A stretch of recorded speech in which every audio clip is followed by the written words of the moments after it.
Dear students, very good morning. आज हम advance Indian economy के कल वाले चैप्टर को आगे बढ़ाएंगे।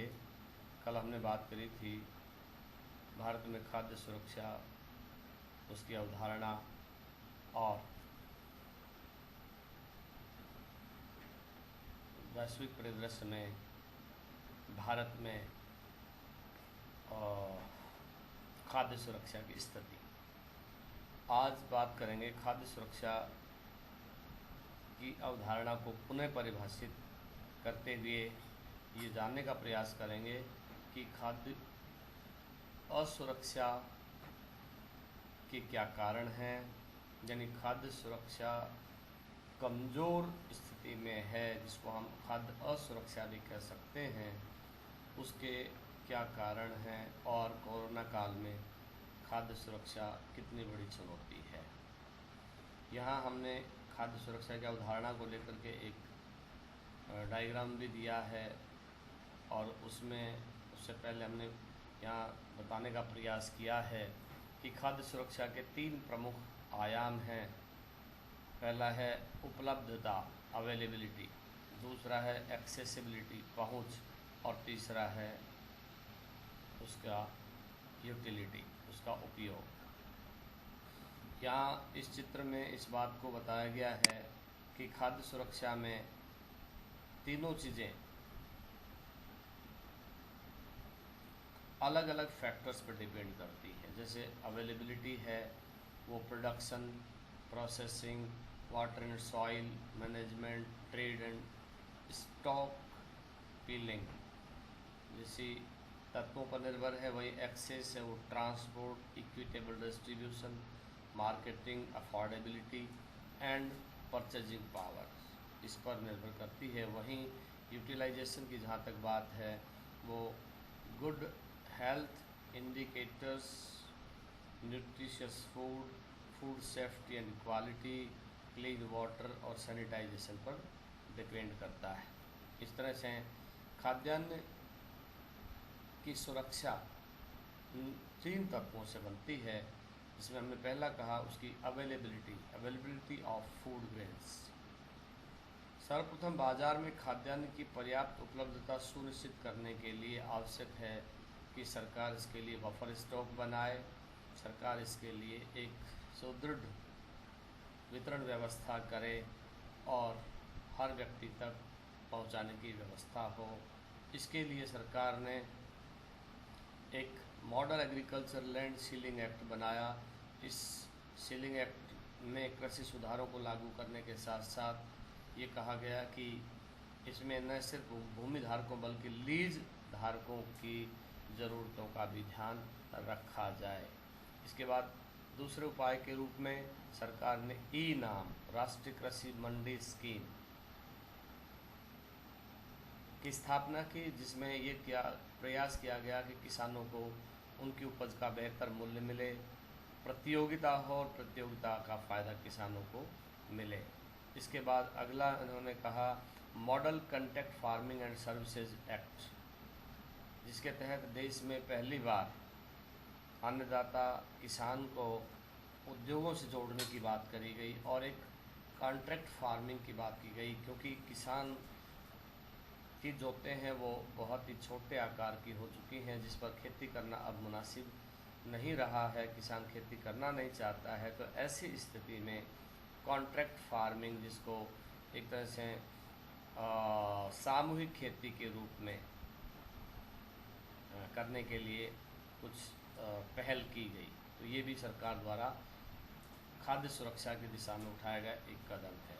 उसके बाद दूसरा है एक्सेसिबिलिटी, खाद्यान्नों की पहुंच को सुनिश्चित करना। खाद्यान्नों की पहुंच सुनिश्चित कैसे हो, इसके लिए आवश्यक है कि किसानों की फसलों को खरीद करके उनका बफर स्टॉक करे, और इसके लिए आवश्यक है कि वह सरकार सभी लोगों की क्रय शक्ति क्षमता में वृद्धि करे, और वो तब संभव है जब सभी लोगों को रोज़गार मिले। रोज़गार के कारण सब लोगों की आय बढ़ेगी और उससे उनकी क्रय शक्ति की क्षमता भी बढ़ेगी। इसी के तहत सरकार ने राष्ट्रीय खाद्य सुरक्षा अधिनियम और सार्वजनिक वितरण प्रणाली जैसी राष्ट्रव्यापी योजनाओं के माध्यम से भी उन लोगों तक राशन पहुंचाने की व्यवस्था करी जो इस वितरण प्रणाली से दूर रह गए हैं या इससे बाहर रह गए हैं। और इसके लिए सरकार ने ये प्रयास किया कि उन्हें अनाज के अलावा दालें, तेल, चीनी, चाय आदि देना भी शुरू किया, ताकि सिर्फ खाद्य सुरक्षा से ही किसी देश के निवासियों का जीवन स्तर या उनका स्वास्थ्य अच्छा नहीं रहेगा, बल्कि पोषणिक सुरक्षा भी उनके लिए आवश्यक है। जैसा कि कल हमने चर्चा करी थी कि खाद्य सुरक्षा के अलावा पौष्टिकता युक्त भोजन, पोषणिक सुरक्षा भी आवश्यक है। इसके बाद तीसरा इसी खाद्य सुरक्षा का तत्व है, वो है यूटिलाइजेशन ऑफ फूड, यानी खाद्य पदार्थों का अवशोषण व उपयोग। खाद्य सुरक्षा का यह तीसरा महत्वपूर्ण स्तंभ है, जिसमें ये कहा जाता है कि शरीर में भोजन का अवशोषण एवं उसका समुचित उपयोग हो। भोजन का अवशोषण एवं उसका उपयोग सार्वजनिक स्वास्थ्य सेवाओं सहित स्वच्छता, पीने के पानी, पीने योग्य जल एवं अन्य खाद्य पदार्थ पर भी निर्भर करता है। इसके साथ साथ सरकार ने इस दौरान वर्तमान में जैसे कोविड का दौर चल रहा है, इस दौरान भी लोगों को खाद्य सुरक्षा सुनिश्चित करने के लिए अनेक तरह के उपाय अपनाए हैं। इससे सभी लोगों को भरपेट भोजन और पौष्टिकता युक्त भोजन आसानी से उपलब्ध हो सके, इसकी व्यवस्था की गई है। यद्यपि इसमें अभी मिड डे मील जैसी स्कीम वर्तमान में नहीं चल रही है, तो सरकार को चाहिए कि मिड डे मील का जो खाद्यान्न है, जो मिड डे मील के दौरान दिए जाने वाले आइटम्स हैं, उस बजट का इस्तेमाल सरकार बच्चों और कुपोषित महिलाओं के खाद्य सुरक्षा के लिए करे तो शायद और भी बेहतर होगा। इसके बाद हम बात करते हैं भारत में खाद्य असुरक्षा के कारण, यानी खाद्य सुरक्षा सभी लोगों को उपलब्ध नहीं है। इसके तहत ये कहा गया कि खाद्य सुरक्षा कैसे हो, उसमें इसको रिवर्स रूप में जब पढ़ते हैं तो जब खाद्य सुरक्षा के अभाव में बहुत से लोग भूखे रह जाते हैं, तो ऐसी स्थिति में सरकार को चाहिए कि वह खाद्य सुरक्षा की गारंटी दे, और जो खाद्य सुरक्षा का चक्र जो कई जगह टूटा हुआ है, उस खाद्य सुरक्षा के चक्र को वापस रिवाइव करे। इस दौरान जिसे खाद्य असुरक्षा भी कहा जा सकता है, क्योंकि खाद्य सुरक्षा के अभाव का मतलब खाद्य की असुरक्षा से भी है। तो वर्तमान समय में भारत में खाद्यान्न सुरक्षा की दृष्टि से सबसे बड़ी समस्या है वो है गरीबी, यानी गरीबी एक ऐसा अभिशाप है जिसकी वजह से किसानों को और बल्कि उपभोक्ताओं को खाद्यान्न का संकट आ जाता है। उन्हें खाद्यान्न सुरक्षा नहीं मिल पाती है, उनकी क्रय शक्ति क्षमता बहुत कम होती है, फलस्वरूप वो खाद्यान्नों को खरीद सकने की या भोजन को खरीद सकने की क्षमता उनमें नहीं होती है। इससे उनके स्वास्थ्य पर विपरीत असर पड़ता है। तो खाद्य सुरक्षा का जो पहला कारण है वो है गरीबी, और जैसा कि कल भी हमने कहा था कि दुनिया के लगभग 1/4 कुपोषित और भूखे लोग हैं वो हिंदुस्तान में रहते हैं। संख्या भी हमने कल चर्चा करी थी, 19.5 करोड़ के आसपास व्यक्ति ऐसे हैं जो भूख से बेहाल हैं, जो कुपोषित हैं। दूसरा, भारत में पारंपरिक रूप से गुणवत्तापूर्ण खाने के स्थान पर अधिक भोजन खाने को अधिक महत्व दिया जाता है। गुणवत्तापूर्ण खाने को बजाय अधिक भोजन करने को महत्व दिया जाता है। ऐसे में संतुलित भोजन के स्थान पर अनाज को ग्रहण करने की प्रवृत्ति अधिक पाई जाती है, यानी वैरायटी ऑफ फूड की बजाय यहाँ फूड की अधिक मात्रा पर ध्यान दिया जाता है, जो कि एक जागरूकता फैलाने का इश्यू है। सरकार को चाहिए कि वह इस बारे में लोगों को जागरूक करे। इसके अलावा धार्मिक रुझानों के कारण मांसाहार के प्रति नकारात्मक प्रवृत्ति भी कुपोषण का एक कारण है। इसी तरह सरकार की न्यूनतम समर्थन मूल्य की नीति भी अनाजों के पक्ष में है। इससे कृषक प्रोटीन युक्त पदार्थों के स्थान पर अनाजों की खेती को अधिक महत्व देते हैं और उससे खाद्य की असुरक्षा बढ़ती है। इसके अलावा गरीबों की उचित पहचान नहीं हो पाने के कारण वे इन योजनाओं का लाभ लेने से वंचित भी हो जाते हैं और कई बार जो अपात्र हैं इन योजनाओं के लिए वो भी इसका यानी फ़ायदा उठा लेते हैं, या कहें कि सिस्टम की नाकामियों के चलते ऐसे लोग जिनके पास क्रय शक्ति क्षमता है बावजूद उसके वो गरीबों के हक का अनाज हड़प जाते हैं। इससे भी खाद्य की असुरक्षा बढ़ती है। इसी तरह से विश्व व्यापार संगठन जनता के लिए व्यापार की सुगमता के नाम पर खाद्यान्नों पर सब्सिडी कम करने का दबाव बना रहा है। इससे भारत सरकार गरीबों को कम कीमत पर अनाज उपलब्ध नहीं करवा पाई। फलस्वरूप देश में और अधिक कुपोषण की समस्या फैल रही है।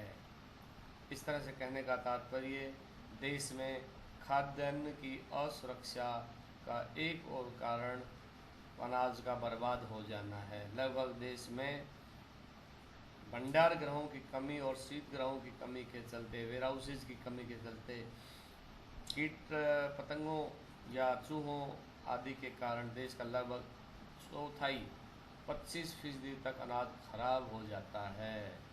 ये एक बहुत ही दुर्भाग्यपूर्ण पहलू है इन सब बातों का कि देश में एक अन्नदाता इतनी मेहनत से अनाज पैदा करता है और शीत गृहों के अभाव या यूँ कहें कि उनके भंडारण संबंधी आधारभूत ढांचे के अभाव और चूहों आदि के कारण देश का लगभग 1/4 अनाज है वो खराब हो जाता है, जिससे बड़े पैमाने पर भुखमरी फैलती है। यदि उस अनाज को बचाया जाए तो बड़े पैमाने पर लोगों को सस्ती दरों पर भोजन उपलब्ध करवाया जा सकना सुनिश्चित किया जा सकता है। इसके बाद बात करते हैं कि वर्तमान का जो कोविड-19 का जो संकट है उसमें खाद्य संकट को कैसे और बढ़ाया है। संयुक्त राष्ट्र की एक रिपोर्ट है, उसने आगाह किया है कि 7 अरब 80 करोड़ आबादी है दुनिया में और इस आबादी का पेट भरने के लिए दुनिया के पास पर्याप्त भोजन है, लेकिन फिर भी लगभग दुनिया में 82 करोड़ लोग ऐसे हैं जो भूख से व्याकुल हैं, भूखे हैं, उनको भोजन नहीं है, वो खाद्य सुरक्षा के दायरे से बाहर हैं। ये एक बहुत ही दुर्भाग्यपूर्ण पहलू है। इसके बाद कोविड-19 के संकट के कारण 4 करोड़ 90 लाख अतिरिक्त लोग अत्यधिक गरीबी का शिकार हो सकते हैं। पोषणयुक्त भोजन की कमी के शिकार लोगों की संख्या में तेजी से वृद्धि होने की भी आशंका है। ये भी आशंका व्यक्त की जा रही है कि कोविड के कारण बड़े पैमाने पर भूखमरी फैल सकती है, क्योंकि हिंदुस्तान जैसे जनाधिक्य वाले देश में बड़े पैमाने पर लोगों का रोजगार छीन जाने से अब उनकी क्रय शक्ति क्षमता बहुत कमज़ोर हो चली है और जिसके चलते वो अपने परिवार के भरण पोषण के लिए पर्याप्त मात्रा में भोजन खरीद नहीं पा रहे हैं। इससे भुखमरी की स्थिति और भयावह होने की आशंका बनी हुई है। कहने का तात्पर्य निष्कर्ष रूप में यह है कि कोविड-19 के संक्रमण के दौरान भारत स्वास्थ्य चुनौतियों के अतिरिक्त जिन चुनौतियों का अधिक सामना कर रहा है उनमें खाद्य सुरक्षा की चुनौती प्रमुख है, क्योंकि तेज़ी से बढ़ती जनसंख्या, बढ़ते खाद्यान्न मूल्य और जलवायु परिवर्तन का खतरा ऐसी चुनौतियां हैं जिनके कारण सरकारों को युद्ध स्तर पर इनसे निपटने के उपाय करने होंगे, अन्यथा भूखमरी बड़े पैमाने पर फैलने का खतरा बना हुआ है। स्वामी विवेकानंद जी का एक उदाहरण दिया जाता है। उन्होंने कहा था कि जो व्यक्ति अपना पेट भरने के लिए जूझ रहा हो उसको दर्शन नहीं समझाया जा सकता। इसलिए भारत जैसे देश जहाँ पर कृषि उत्पादन बड़े पैमाने पर होता है, दुनिया के अग्रणी देशों में भारत का स्थान आता है, लेकिन भंडार गृहों की कमी, शीत गृहों की कमी और विपणन सुविधाओं के अभाव के चलते बड़े पैमाने पर जो अनाज की बर्बादी हो रही है, उस बर्बादी को रोकने की आवश्यकता है। उस बर्बादी को होने से बचाने की आवश्यकता है, क्योंकि जैसा भी मैंने पहले कहा कि 1/4 अनाज हम खराब कर देते हैं इन वजहों से। तो ऐसी स्थिति में हमें प्रयास करना होगा कि सरकार की तरफ से इस तरह का आधारभूत ढांचा तैयार किया जाए जिससे देश में अनाज की बर्बादी ना हो और बड़े पैमाने पर जनसंख्या जो भूख से व्याकुल है, जिनकी क्रय शक्ति क्षमता नहीं है, उनको सस्ती दरों पर भोजन उपलब्ध करवाने के लिए ये जो खराब हो रहा है अनाज, इसको यदि बचा लिया जाए तो उससे बड़े पैमाने पर खाद्य सुरक्षा चक्र को मजबूत किया जा सकता है। इस तरह से कहने का तात्पर्य, देश में खाद्य सुरक्षा लोगों का मूलभूत अधिकार है, संवैधानिक प्रदत्त अधिकार है और इस अधिकार को सुनिश्चित करने के लिए सरकार को बड़े पैमाने पर एक दीर्घकालीन नीति लेकर आनी चाहिए। आज के लिए इतना ही। बहुत बहुत धन्यवाद।